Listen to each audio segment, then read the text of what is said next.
All right, let's talk about something that's hiding inside pretty much every single piece of electronics you own.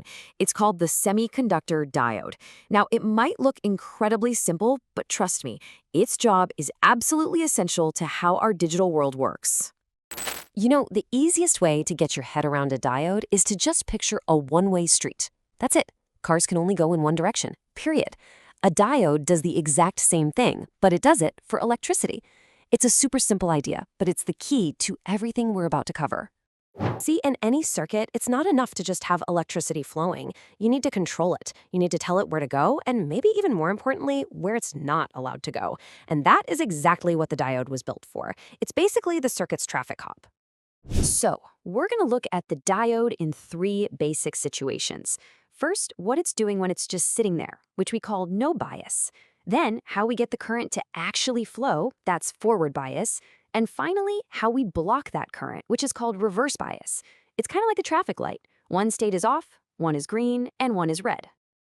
Okay, so let's jump right into that first state. What is a diode doing when there's no power hooked up to it at all? This is its natural default condition, just kind of hanging out. In this no bias state, everything's at zero. No outside voltage means no current is flowing. Simple enough, right? Now, internally, a diode has two different types of material squished together, a p-type and an n-type. And right where they meet, they form this natural little barrier called the depletion region. For now, just think of it as a closed gate that has no power. All right, now for the fun part. Let's connect a battery.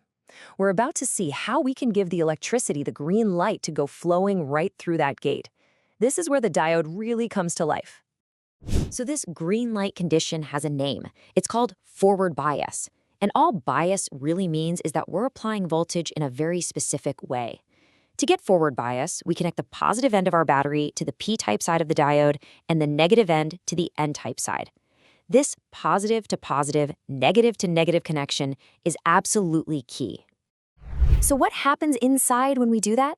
Well, that forward voltage acts like a big push. It shoves the things that carry charge, electrons on one side and these things called holes on the other, it shoves them right toward that barrier in the middle.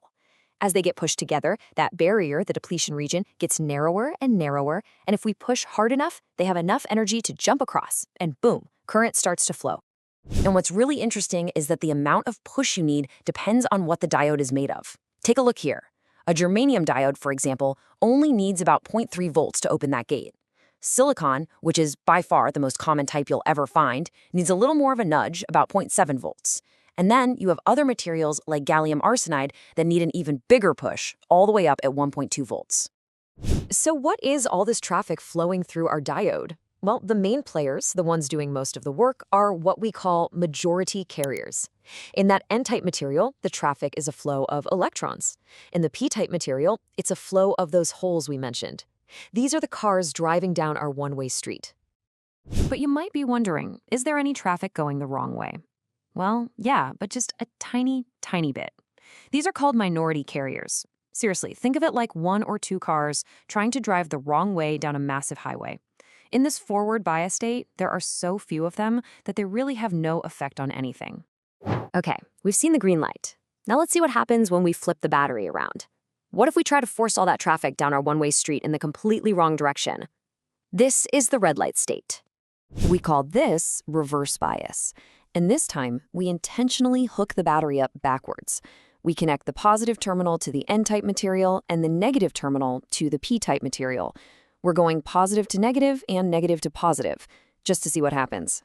So, instead of pushing all the carriers together, this reverse voltage pulls them apart. The electrons get pulled away from the center barrier toward the positive end of the battery. The holes get pulled in the other direction, toward the negative end. And this action makes that depletion region wider and wider, turning that small gate into a giant wall that almost no current can get across. And this slide, right here, just puts it all together perfectly. When you see it side by side, it's so clear. Forward bias on the left, the barrier shrinks and current flows. Reverse bias on the right, the barrier widens and current is blocked. Allow or block, on or off. That's the whole magic trick of the diode, all in one picture. So we've seen how it works, but the big question is, why does this even matter?